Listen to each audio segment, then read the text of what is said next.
Member for Kew. My adjournment tonight is for the Minister for Education, and the action I am seeking is that this government deliver fair funding for school capital works for all students across Victoria, including those in my seat of Kew. This government claims to govern for all Victorians, but nothing could be further from the truth. Labor's true colours are on full display when it comes to school funding in their budget. Labor has shortchanged students in Liberal, National and Green electorates, and one can only imagine is because their parents had the temerity to vote against Labor.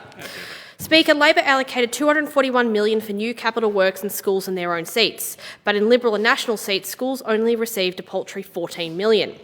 Labor holds 63% of seats in this chamber, but have allocated 93% of new school capital funds to schools in these seats.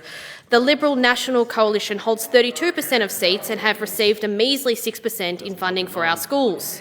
This is deeply unfair and deeply divisive, just like their school tax on parents who choose to send their children to independent schools.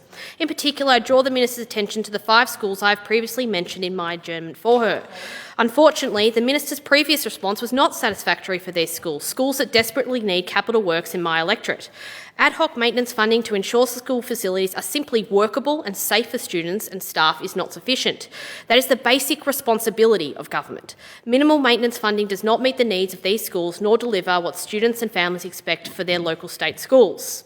Once again, I call on the Minister to fund capital works at Kew East Primary School, $6.5 million to replace the outdated buildings and build 8 new permanent classrooms, a staff room and an office area.